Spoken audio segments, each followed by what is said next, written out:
Hi everybody, today we're going to be making the Designs by Juju Fall Petite Wall Hanging. This is available in a few different sizes. The sizes are in reference to your hoop size, 5x7, 6x10, and 8x12. I'm going to be doing the 6x10 size today, finishing at about 14 by 16 inches. I actually don't have a 6x10 hoop, so I'll be using a 9x12 hoop.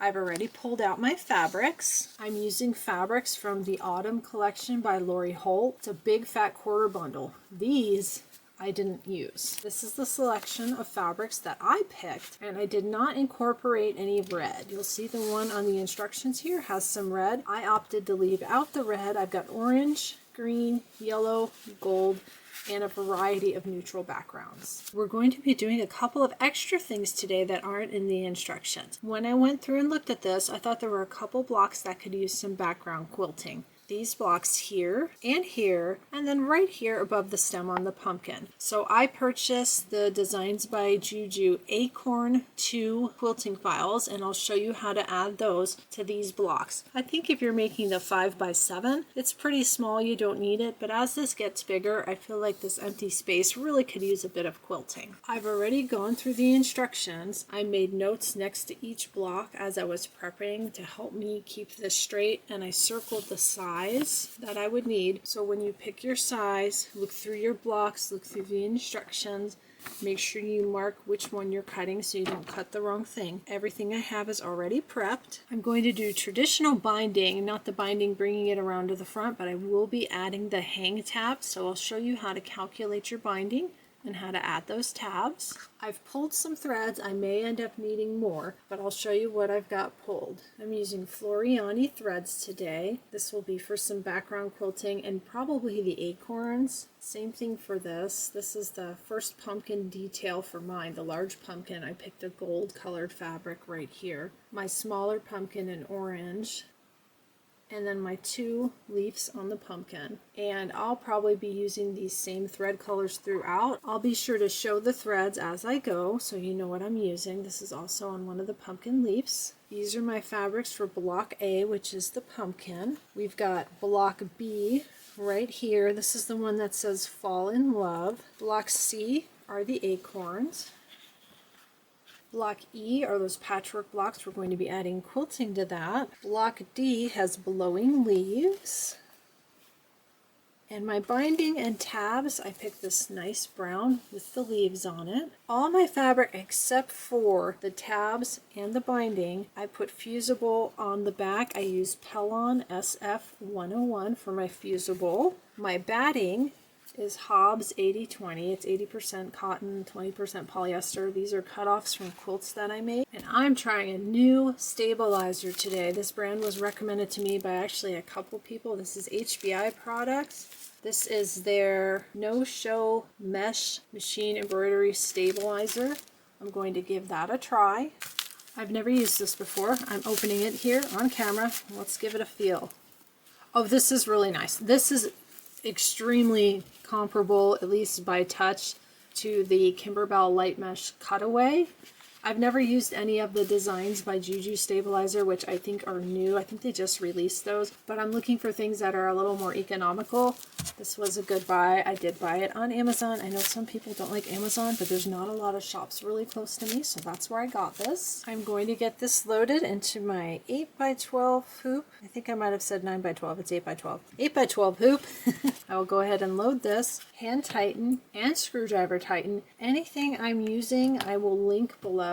I purchased all of these products. I don't have any affiliation with Designs by Juju. I'll put the shop link and the links to the products for Designs by Juju there. The stabilizer, the fabric line, the Holt Autumn fabric line. You can probably find that anywhere. I think I bought it last year, but her stuff tends to stick around. We're going to go ahead and get this set up, and we're going to jump in with block A, which is the pumpkin block. I am working on a baby lock meridian. We're going to start with block A, which is the pumpkin block. I'm going to show you 2 ways to load this file. If you're just doing this per the instruction, all you have to do is go into the files for this project, pick the right file, and that's it, you're ready to go. But I'm going to do something a little bit different with this. And go back, I'm going to add some background quilting. We're using the Acorn 2 quilting files. Quilting only. We don't want to do the quilt as you go files because that has some exterior tack down and placement lines. We don't need those. We just need the quilting file. For this block, block A, the 6x10 size, I'm using 2-inch sashing. And unfortunately, you can see they all just show Acorn 2, Acorn 2, Acorn 2. It's hard to see the whole size, but when I bring it up, you'll see the measurements. I made myself a note, second row in the middle. This file right here, it's 5.87 inches by 1.87 inches. I'm going to hit set, and then I need to rotate it 90 degrees this way. I want the acorn top pointing up, and I'm going to slide it out of the way. Now we're going to add our quilting file.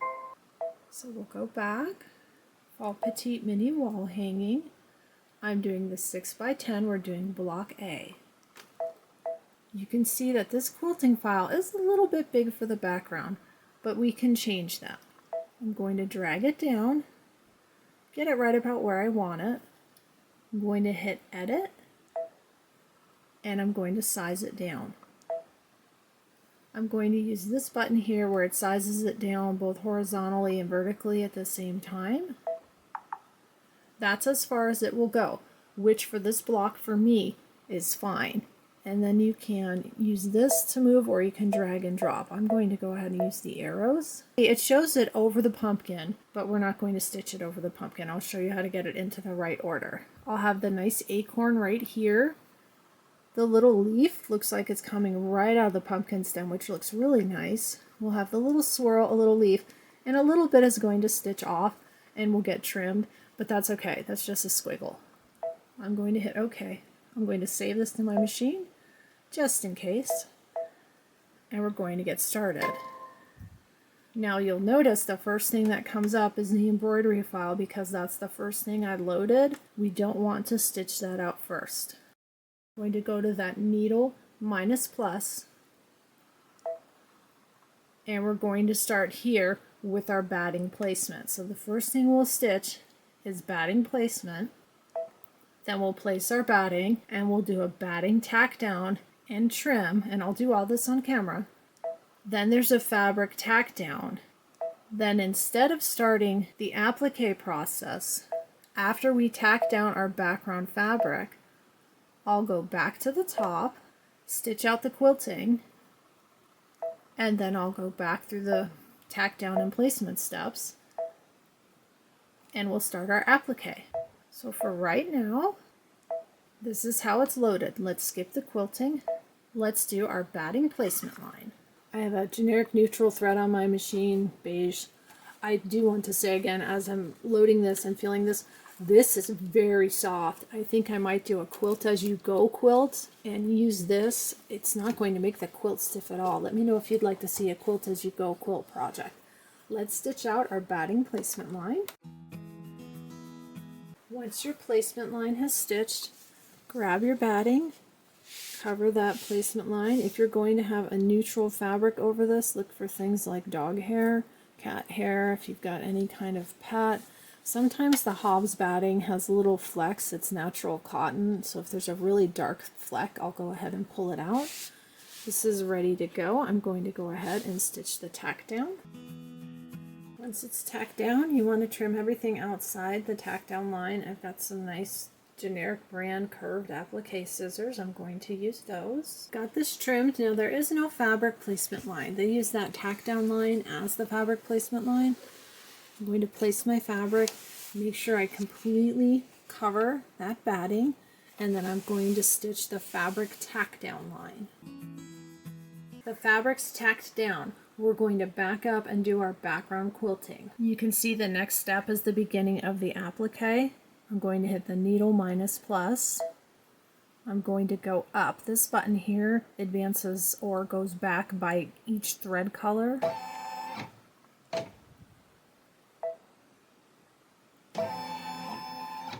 And that's what I want to see. I'm going to hit OK. I'm going to change my thread. I'm going to use this color for the quilting. That looks really cute. Look at that. It just adds a little extra something to the top of this block. If you wanted it to stand out more, you can pick a color that jumps out. You see how now it's back to that original placement line because I put that quilting in first. Needle minus plus. Let's go back to where we left off.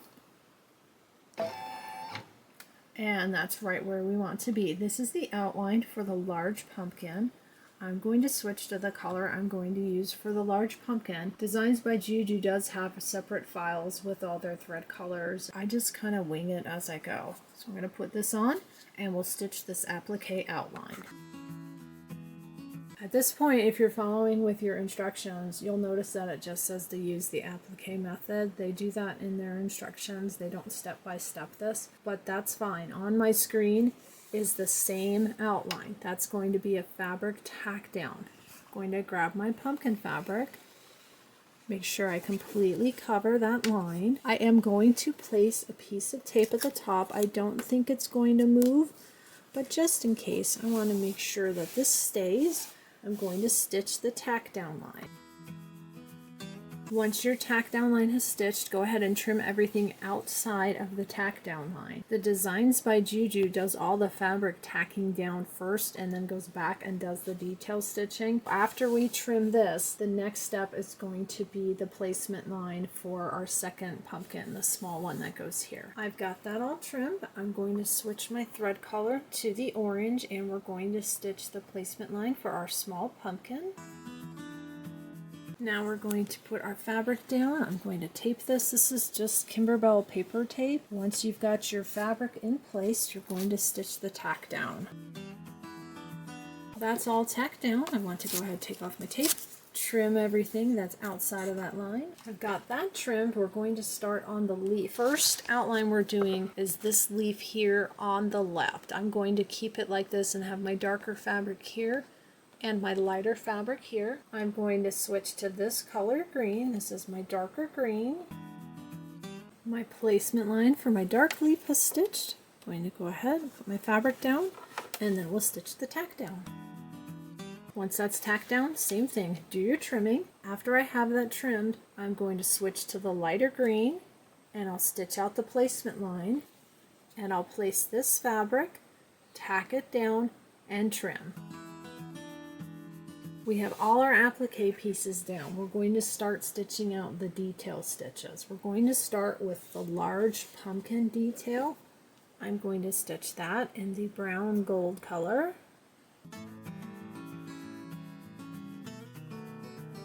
The next thing we're stitching are the pumpkin stems, and it looks like it's in one stitch out. It's going to stitch the top one first, that's where my little crosshair is, and then it's going to stitch the bottom one. I'm going to stitch the top one in this same color. After this one stitches out, I'm going to stop the machine and I'm going to change, and I think I'm going to put the light green on and stitch this one in green, because if I stitch it in this brown, it's sort of going to kind of blend in, and we're going to have the vine coming this way in the dark green. So I'm going to stitch this stem in the light green. I just have to watch my machine and stop it when this one's done. My two stems have stitched out. I really like the green. I'm going to switch to my orange. We're going to do the detail on the small pumpkin. The pumpkin detail is all stitched. Next we're going to switch to the dark green and we're going to stitch the outline on the leaf that is on the left, and it's also going to stitch the vine that's going to go up, down, and around, and then down here by the small pumpkin.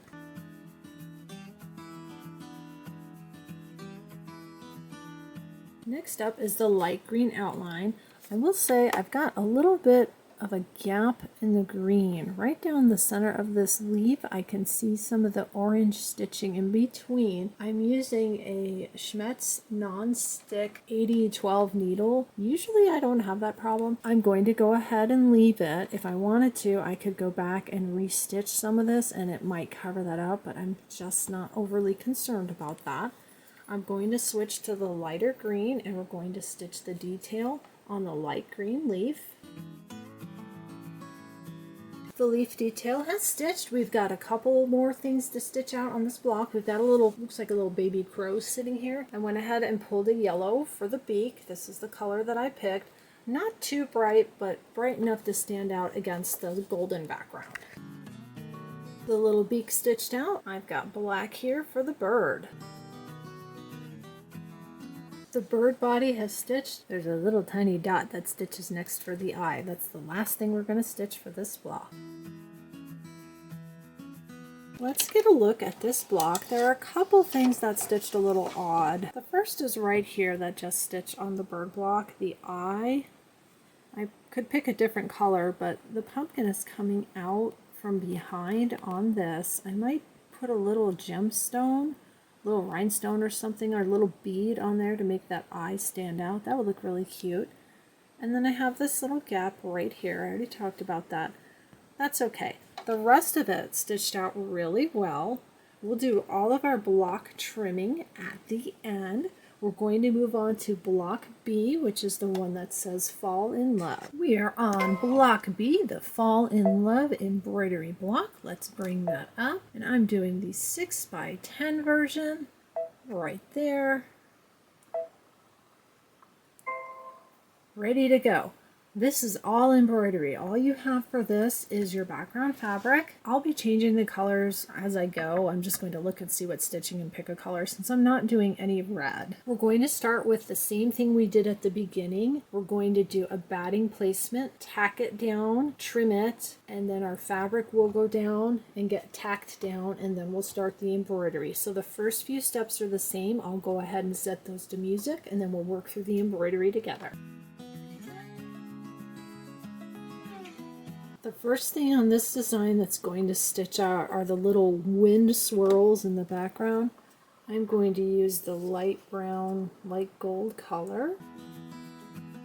The little swirls have stitched. They're off camera. They're way in the back of the hoop. The next thing that's stitching is the word fall. I'm going to use the orange.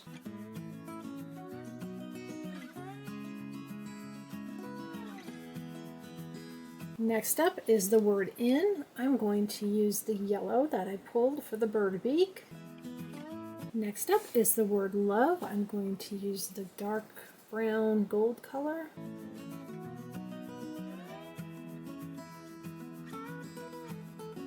Now we're going to start stitching the leaves in the background. The first one is orange, and I'm going to go ahead and use my orange for that. Same color I've been using.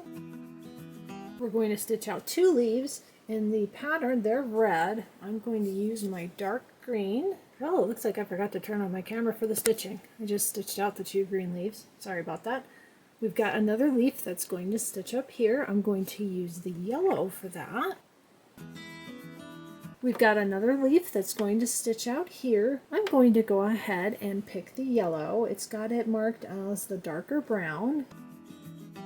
We've got another leaf that's going to stitch out here. I'm going to use the dark brown, and there's a reason I'm picking this. I'll show you at the end. The last thing to stitch out are some random dots in the background. I'm going to use my lighter green for that. We're all done with this block. Let me show you what I was thinking as I went along with my colors.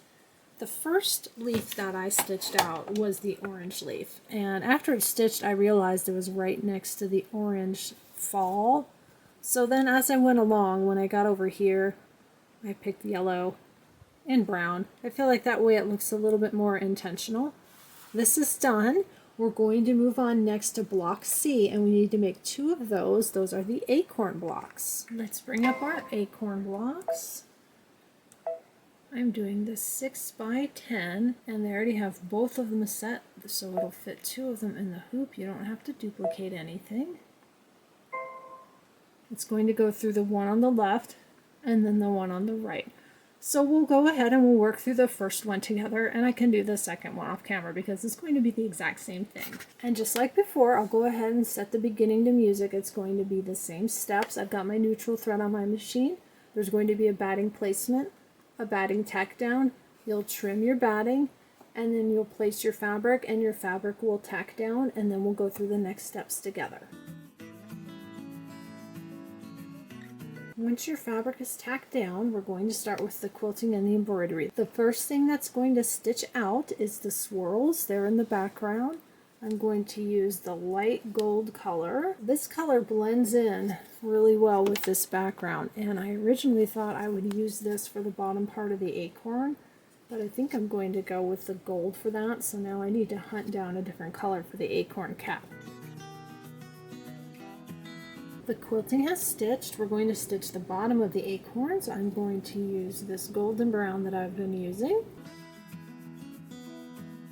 Next is the acorn cap. I'm really glad I didn't use this lighter color. You wouldn't be able to see it. This is sort of an open stitch, so keep that in mind when you're picking your colors. I found a darker brown, a nice dark golden brown. I'm going to use this for the acorn caps. Next, we stitch out the leaves on top of the acorns. I'm going to use the darker green that I've been using for that. My first set of acorns have stitched out.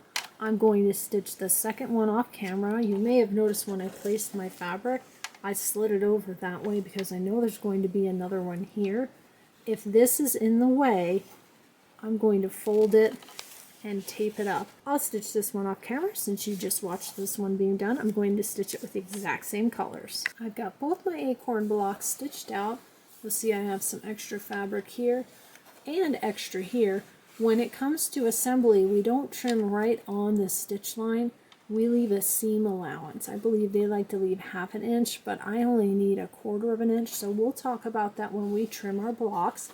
Let's move on to block D. That's another embroidery only block. We are on block D. I believe this is another embroidery only block. Let's go ahead and bring that up. I'm doing this 6 by 10. That's it. It looks like we've got all of our regular steps with the batting placement, tack down, trimming, fabric placement, and then we just step through and we embroider all the leaves. I'm choosing my own colors, so I'll go ahead and do all the background work and then we'll move through the leaves. For the swirl design right here, I'm going to use the same one I used before, so I'll show this and I'll run everything up through that step and then we'll work on the leaves together. There's my cutoff, just to show you the fabric measurements for this are more than generous. It's time to stitch out the leaves. The first stitch out is a couple of leaves in orange, and I am using orange. Next are 2 green leaves. I'm going to use the darker green. I'm using 2 different greens, but I'm going to go with this color. Next is a couple of brown leaves. I'm going to incorporate this darker brown that I just started using with the acorn blocks. I think that'll look nice. The next color is like a light orange peachy color. I only have 1 orange, but I'm using 2 greens. I'm going to go ahead and incorporate the light green. The next color that's showing looks sort of like a mustard yellow or a gold. I'll go ahead and use this one. This is sort of the middle brown color that I've picked out. That one only stitched 1 leaf. There's another one that's going to stitch right here. It looks like another brownish color. I'm going to go ahead and stitch that with the same color. We've got our last leaf up here. They're using red for that. I'm not using red. I'm going to go back to the orange since I have 2 orange leaves over here. If I add 1 over here, I think it'll help balance out the color. This one is all stitched out. I like the colors. I like that I was able to add a little bit of orange over here so it's spread out evenly. Good mix of colors in this. I'll go ahead and do my second one off camera and then we'll move on to block E. We're going to work on block E. We're going to do 2 at a time and I want to add some background quilting to this. I'll show you how I do that. And it's still going to fit in my 8 by 12 hoop. I just have to be careful about how I space my blocks. We're going to drop the block in first because this is an applique block. We'll be placing pieces of fabric and we want to do all of that before we do our quilting. Here's my 6 by 10. Going to go ahead and hit set. Going to hit edit. I'm going to move it over, otherwise there's not enough room for me to duplicate a block. So I slid it over to the side. I'm going to use this button. This is the border button. This is the duplicate button up here with the solid square and dash square. This one down here is border. You can duplicate it both ways, but if you use the duplicate button up here, It's going to work through one and then another. I want to do both at the same time so I don't have to finish one and then do another one. I'm going to select that. We're going to be adding it to the side, so I need to push this button up here that has them going across. I'm going to add one. You can see it adds them right next to each other. You're going to need a little space, so arrow them out. Now if I want to use my biggest hoop, I can actually arrow them completely all the way out, and then I have a lot more space in between, but I'm not. I've already put my stabilizer in my 8x12, so this looks good. This is the block. Now I'm going to add the background quilting. So we're going to hit add. I'm using the Acorn 2 quilting files, same as before. Quilting only files, not the quilt as you go, the quilting only. This 3, 4, 6 inch width works for this. This is the file that fits. When I bring it up, it'll show you the size. 9.46, 2.87, and it's actually a little bit big, but we're going to adjust it. There it is. The first thing I want to do, edit and move. I want to slide it over in one direction. I'm going to go this way because that was the first block that I dropped. That looks good. It looks like it's pretty centered. I'm going to hit OK. I'm going to size it down, and I've tested it. If I do 3 clicks, this button here, 1, 2, 3, it fits well within the block, and it looks like I've got a little extra for seam allowance. You can probably do 2. 2 gets it really close to the edge. I want to make sure I don't catch any of the quilting in my seam allowance. I think that'll be okay. We're going to hit OK. Now I'm going to add quilting here. Rather than duplicating it, I'm going to go ahead and add the file. It's going to be almost the last thing we stitch out, and I'll show you that in just a moment. So same thing again, Acorn 2, quilting only, 3, 4, 6 inch width. On my screen it's this one. This is the one that has the stitch of 9.46 by 2.87. I'm going to hit set, edit, move. I'm going to get it centered on this other block here. That looks good. I'm going to size it down. 1, 2, 3. We're ready to go. I'm going to save this to my machine. Let's look at the stitch out because we don't want to actually do this at the very end, so I'm going to explain that. See how it does everything twice? This is a batting placement line. This is a batting placement line. Batting, tack down, batting, tack down. And then we start doing the placing of each of the blocks because each of these blocks is a different piece of fabric. I want to move to the end, and you can watch it move through. It does everything twice. See? Then we start placing our fabric, and you can actually see the little crosshair here. Then here. It's going to go back and forth through the entire block. So I'm going to step it until we get almost to the end. Here's where I want to be. This is the last tack down for our last piece of fabric. Now you'll notice the colors up here. See the yellow and the purple? My quilting is showing in purple, which is fine. It doesn't matter. But the next step after we place and tack down all of our fabric, it wants to do this embroidery detail here, here, and here. We're going to want to skip over that for both blocks. We want to stitch our quilting first. So we'll skip the fancy embroidery dividers, stitch the quilting, and then we'll back it up.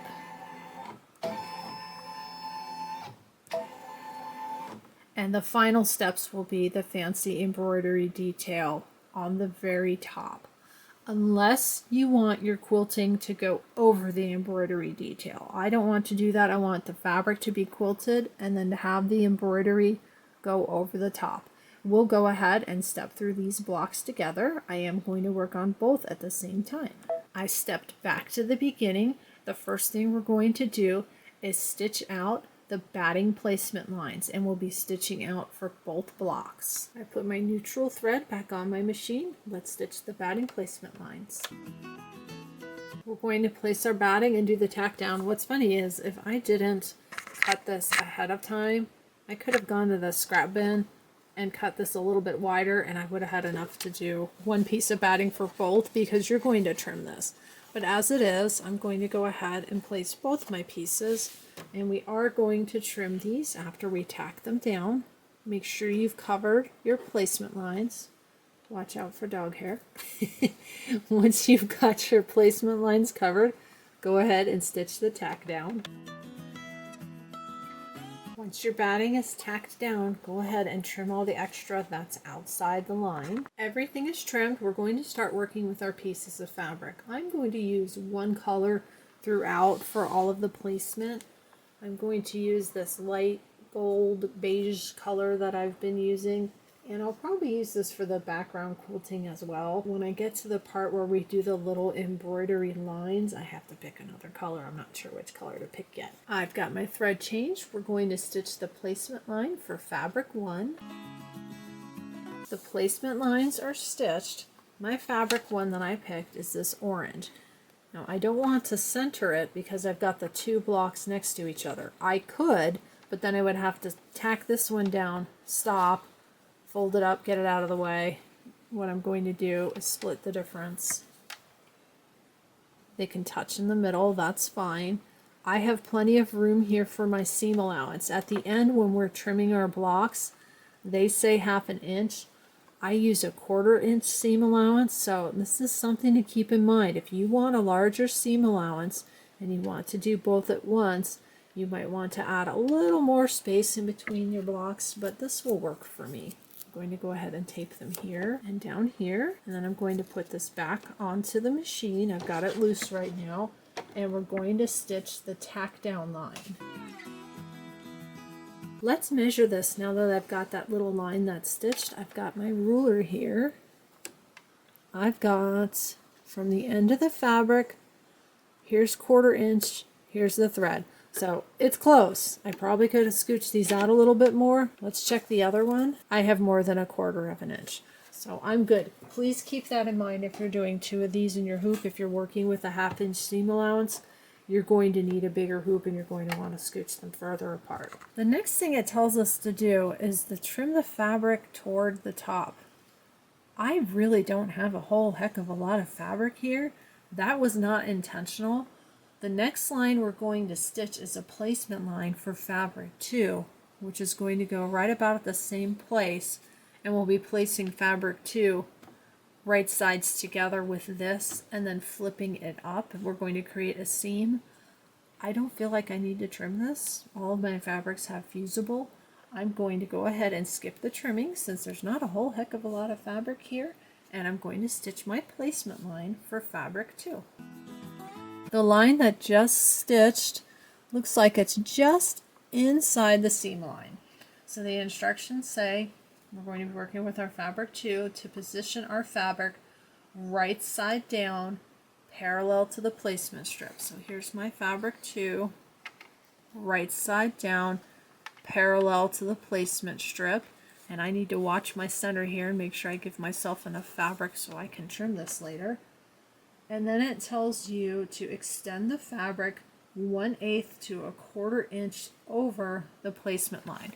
So you don't want to line it up and just have it touching. It needs to go a little further. I'm going to match it with the edge of this fabric. That gives me about 1/4 inch. I'm going to place that like that. I'm going to get my next one. Place it just like that. I want to add some tape to this. I don't want this to move. I'm going to add the tape at the bottom again, and I'll have to take that off after we do this line because we're going to flip this up. So make sure your fabrics are right sides together, so right side down on your next fabric, and then we're going to run the tack down stitch. That's going to create the seam. Our little tack down line has stitched. I'm going to peel up my tape, and then we're going to flip these up, and there's a couple options you have. Finger press, you can do that. If you want, you can take this off your machine What is with the dog hair today? You could take it over to your ironing board, especially if you have a mini iron and you can press that. I have this little clover seam roller. Just kind of run this along the seam. It works really well for stuff like this. And we're going to be adding the quilting to this, which is also going to help this lay nice and flat. I need to pull this a little bit towards me. If you do want to iron this, you need to remove your hoop from your machine and do it on the ironing board. Don't iron on the bed of your machine. You'll melt your machine. That looks really good. I'm going to take my tape and tape this up at the top. Help keep that in place when we stitch our next placement line. For this fabric, I do need to trim. I'm going to take my tape. See how much extra fabric I have? I want to go ahead and trim this close to that line and get rid of this extra fabric just along the top. I need the fabric here for my seam allowance, and then this fabric here will all get trimmed when we're trimming our blocks. We're going to go ahead and stitch that line to help us place our fabric for the next step. I've got my next piece of fabric. Again, it has us line it up parallel but extend beyond. And having already done that for the yellow, I know I had more than enough to cut off, so I'm not too concerned with measuring like 1/8 to 1/4. You'll have plenty of fabric. My big concern is right there in the middle, making sure I leave myself enough for my seam allowance. Put those two pieces down, and I'm going to go ahead and tape these. And then we're going to stitch our tack down line for this piece. Pull my tape.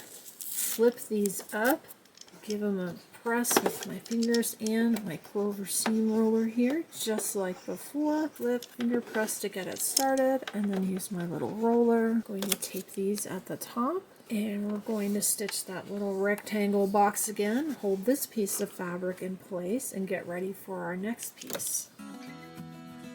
Go ahead and remove your tape. Trim off the extra fabric. My fabric is trimmed. We're going to stitch out the little placement line. Grab your last piece of fabric, line it up, scooch it up a little bit, like it says, 1/8 to 1/4 inch above the line. I need to make sure I give myself enough room in the center again for my seam allowance. That looks good.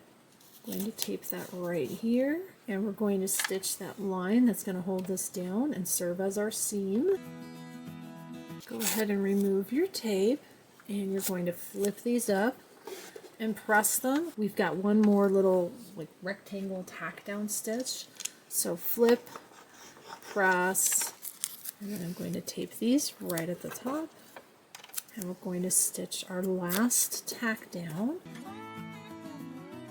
Everything is tacked down. The next step on the machine is the detail stitching between the blocks, but we're going to add background quilting. As I look at this color, even though it's like a light gold, it almost shows as white. So for my quilting, I'm going to switch to this golden brown. It's a good color that you can see, but it's not so stark and bright as this. This shows up really bright. I think that's a little bit too light color for this. I'm going to show you how to advance to get to the quilting. You can see it wants to do the detail stitch, the detail stitch, the quilting, and the quilting.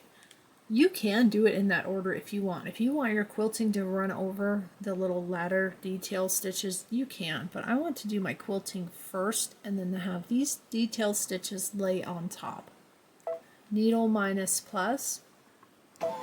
Going to go forward using the double arrows, which advances it per spool. I'm ready to do my quilting. I changed my thread. I've got my medium color gold brown on there. Let's do our quilting.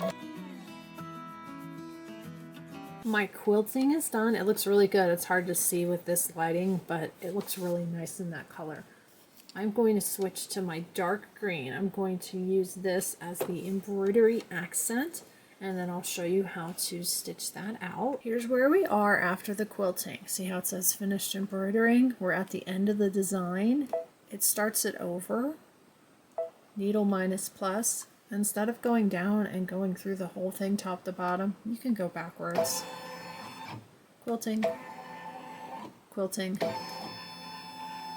That's the second embroidery detail. And the first embroidery detail. I'm ready to go. I've got my dark green on my machine. Let's go ahead and stitch out the detail on these 2 blocks. That's the last thing we're doing on our embroidery machine today. We are all done with our last 2 blocks. Let's go ahead and head over to the cutting table and trim all of our blocks and then work on assembly. We've got all of our blocks done. We're going to go ahead and start trimming and then laying out for assembly. Here's my little pumpkin block. Here's what I did for my bird. I recommend if you're stitching in black to make them look like a crow, when you get to the eye, stitch it in white or yellow or something. Because the eye was stitched, the thread was kind of popping up, so when I would press my little bead down, it was sliding everywhere. So I ended up using hot glue. I may need to go in with some tweezers and pull a little bit of this extra hot glue out. It did come out really cute though. I like the way that looks. Let's talk about trimming and seam allowance. In their instructions, it says to cut 1/2 inch away from the outside line. I cut 1/4 inch away because I use a 1/4 inch seam allowance. I have a 1/4 inch guide foot on my machine, which makes it really easy to get my seam allowance correct. So this is a little bit of personal preference. I'm going to cut 1/4 inch outside on all my blocks. I have a nice little Creative Grids ruler here. It has a 1/4 inch line. That makes it easier on me. On this block it's a little hard to see. I've got it right here, and then right there, and it's in 3 different colors because that outside line was part of the applique. So I want to line up my 1/4 inch on that all the way down. There we go. That gives me 1/4 inch. I'll cut this one on camera in real time, and then the rest of them I think are pretty straightforward. If I notice anything funny, I'll stop and record it. But other than this one, I don't think I need to do all of these on camera because they're all going to be trimmed the same. I've got a nice straight line right here. Here's my thread line. I'm going to line up my 1/4 inch, and then I can double check with a line on the ruler, making sure I'm lined up straight with the edge I just cut. I'm on my 1/4 inch line. I'm going to go ahead and cut that.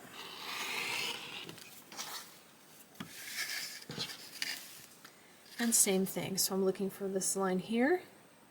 Here it's on the pumpkin. I'm going to line up the 1/4 inch. I'm going to find a line on my ruler up top.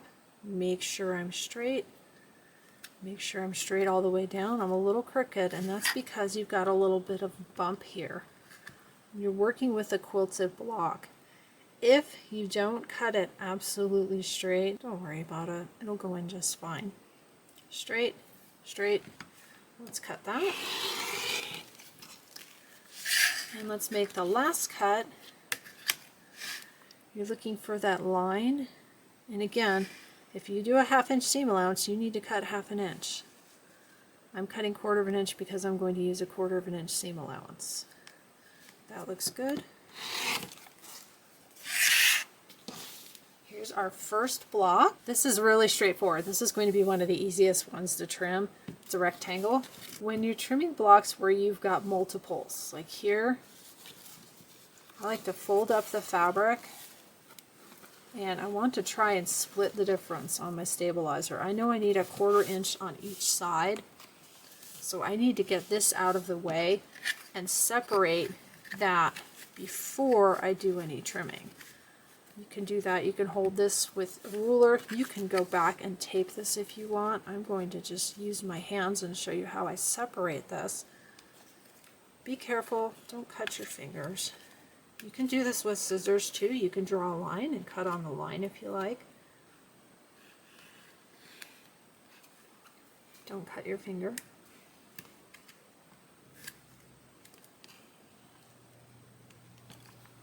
Get that out of the way.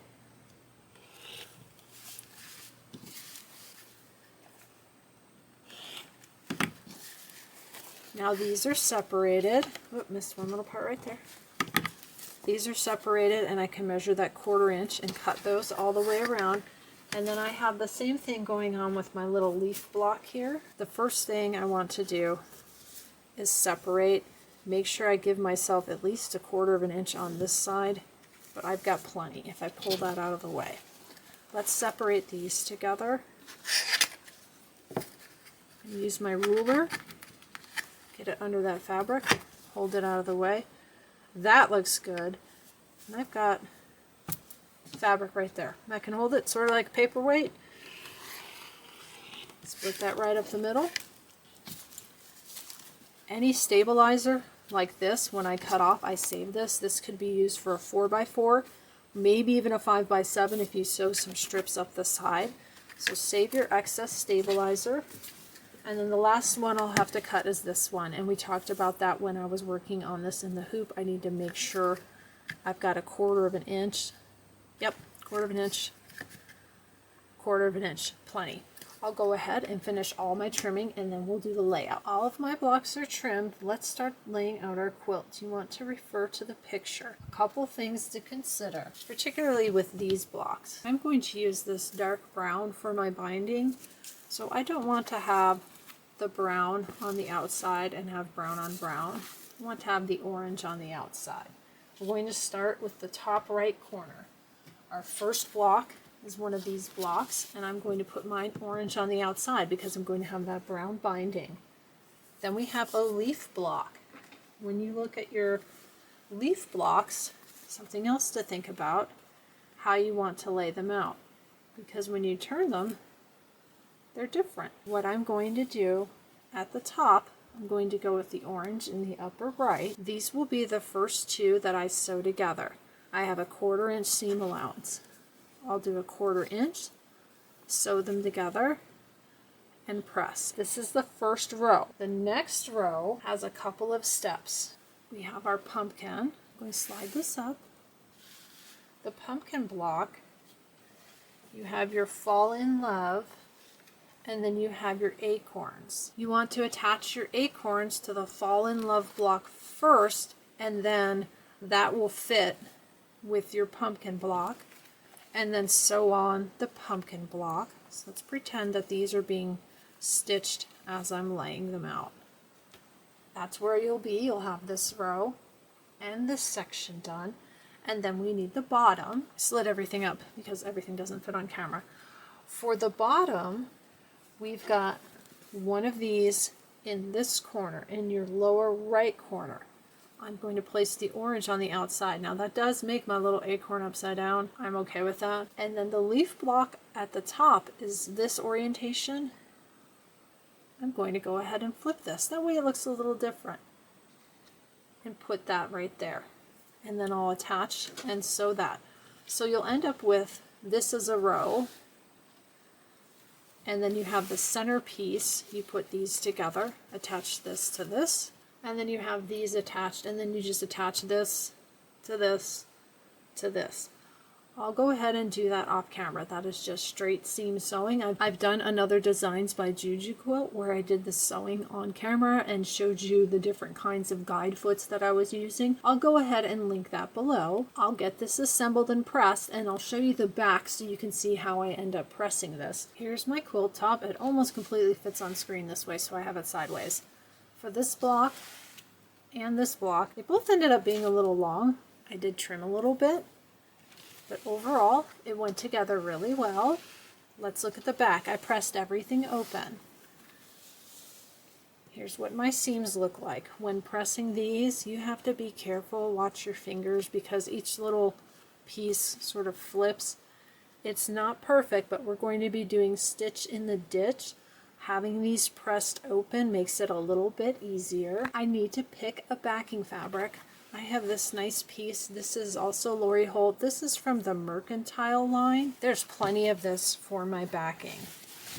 How I'm going to cut my backing is I'm going to lay my quilt down. Oh, the dogs are up. And I'm going to give myself a couple inches extra all the way around, and I'm going to cut my backing. I'll do that, and then we'll talk about stitch in the ditch. Let's talk about stitch in the ditch. I'm going to do that off camera, but we're going to go over it. And again, I'll link a video below. It's the Designs by Juju Halloween mini quilt, and I actually walk you through stitch in the ditch. I explain which machine I'm using, the type of foot I'm using, the type of needle I'm using, so you can refer to that if you've never done this before. This is already quilted. You have your top and then your batting is already there. We need to attach our backing. In order to get the backing attached, we do stitch in the ditch with this type of quilt. What that means is you stitch right in between that little gap right there. That's the ditch. Let me show you where I'm going to stitch on this quilt. I'm going to go ahead and turn it. I am not going to stitch between these blocks because these have this very pretty embroidery detail over the seam. So I don't want to stitch over that. That looks nice as is. This is a small quilt. It's perfectly fine for this piece to not have the stitch in the ditch. What I like to do is pick a direction and do that direction first. I'm going to do the up and down first.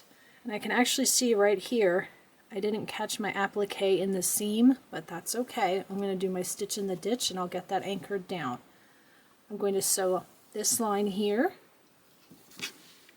this line here, and this line here. And that's all we need for vertical lines. 1, 2, 3. All the other lines go the other direction. This line, this line, this line, and this line. I'll go ahead and do that off camera. Let's talk real quick about binding and then we're going to make our tabs. I'm going to do traditional binding with 2.5 inch strips. Let me show you how I calculate and how much I need. I did the 6x10 version, which finishes at about 14x16. Here's my binding math. The size, again, 13.9 by 15.8, so essentially 14x16. I have a side that's 14, 14, 16, and 16, and then I give myself 10 extra inches. That gives me 70 inches of 2.5 inch strips. That's what I needed. I was working with a fat quarter. The fat quarter is about 21 inches long. 70 divided by 21 shows that I need 3.33333 strips. You can't cut that, just cut 4 strips. So I have my 4 strips of 2.5 inches cut from my fat quarter. I'm going to go ahead and sew those together and press them in half and do machine binding. The video for the Halloween quilt, I show in extreme detail how to do machine binding, how to get your mitered corners, what to do if your corners don't fit right. So check that link below if you've never done machine binding. Let's talk about the tabs. There are measurements for each size, how to cut your tabs. And these tabs go over and they make a loop so you can slide it off and on a curtain rod or a bar. I want to hang this in our kitchen on the top of our double oven. We've got a nice bar there. And this is the perfect size, this little 14x16. It's going to look really nice. So a loop is not going to work for me. 2 ribbons would work, but I thought I'd use the fabric and show you how to make a fabric tab. So I need to make something that's going to be long enough to tie. This is what's left of my fat quarter after I cut my binding. So I'm going to fold this in half like that. I'm just going to finger press it. These are just tie tabs. They don't have to be perfect. So this is a quick way you can make some nice tie tabs. Here's my center line. I'm going to go ahead and cut along the center line. Now I have 2 strips. They're not going to be exactly the same, but again, they're tie tabs. What you can do is even out the edges. I'm going to get a longer ruler and I'm going to make sure that they're the same size.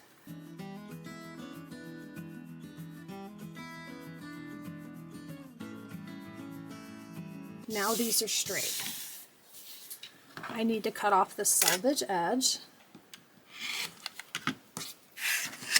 So that's cut nice and straight, and then we want the other end to be straight. Flip it around. Line up along the straight edge. Let's cut that off. What I have now are 2 long pieces. I'm going to go to my iron, fold this in half, and press it, and then I'll bring this back. So this is pressed in half, and I realize I did not give you a length measurement. I'm sorry. Let's see how this ended up. It's just over 20.5 inches. Remember, I cut this from a fat quarter. Now I'm going to go back to the iron and bring in both raw edges and press those in. Here's what that looks like. See, it was folded in half and raw edges inside. I wanted to make sure this is going to be wide enough for my tie. I'm going to top stitch But before I top stitch, now that I know this is wide enough, it's not too wide. You can make it skinnier if you want a skinnier tie, but I like the way this looks. This is about an inch. I'm going to unfold each edge, and I'm going to fold in that raw edge on either side. So I'm going to go ahead and do that and give that a quick press on the iron. Here's what that looks like. I did that on both ends.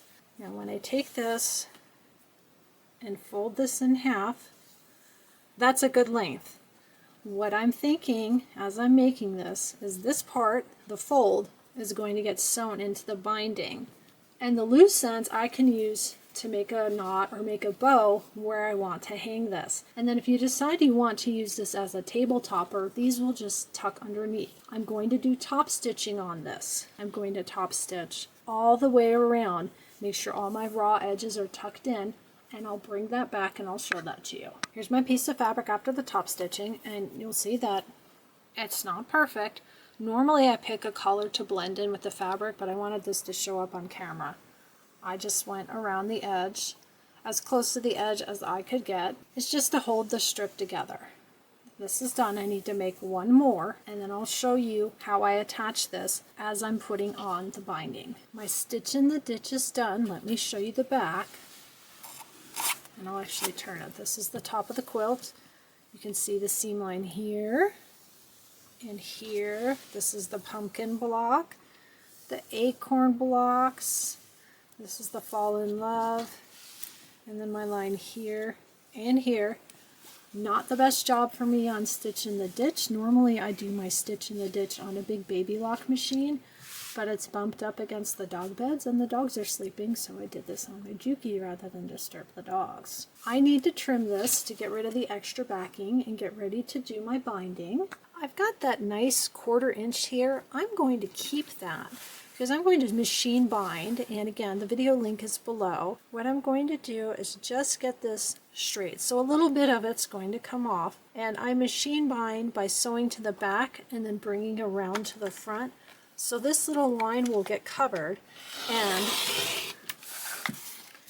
by leaving this little bit as I'm bringing my binding around to the front, I won't cover up any of the quilting. I'm going to go around and do the rest of the trimming. I'll set that to music, and then we'll talk about attaching the binding and the hanging tabs.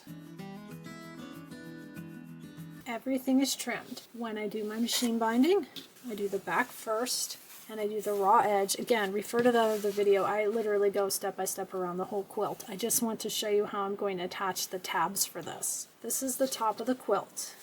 Yes, double checking. There's the bird.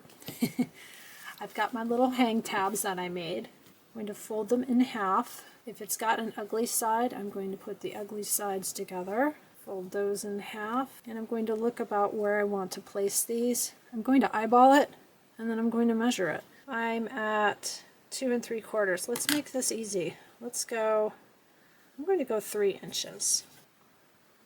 3 inches. I'm going to grab a clip.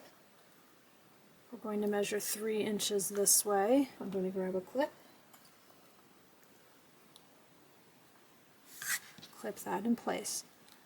Now I'm going to grab some paper tape. I'll show you why. As I'm going around doing my binding, I don't want this to move. I don't want it to accidentally flop up and get caught in the binding. This just keeps it secure. You can pin it too if you want. This is the folded edge.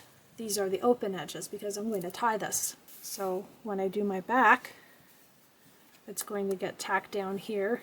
And then of course when I go around the front, it'll get double tacked. So if I decide I want to use this as a table topper or hang it and not have these visible, you can actually put paper tape on the back and you won't see them. But if you want to use them, you'll have the option to use them. So that's how I attach these. I'm going to go ahead and do my binding on the back, and I'll bring it back and I'll show you that step, and then I'll do my binding on the front. I also like to put a little label on it. I showed that in that video too, so be sure to check out that video if you want to see this in detail. I've got the binding sewn to the back. Right here along the top is where my hanging ties are. Let me zoom in. You can see they got caught in the seam like that. That's exactly what I wanted. Now I'm going to bring this around to the front, finish binding, we'll have a look at the finished quilt. We're going to take a close look at the binding before we take a look at the entire quilt. One thing I noticed was, as I went around, I did a 2.5-inch strip. It doesn't look too bad here, but when I got to some of the side parts, oh, I did a terrible job there. Do you see that?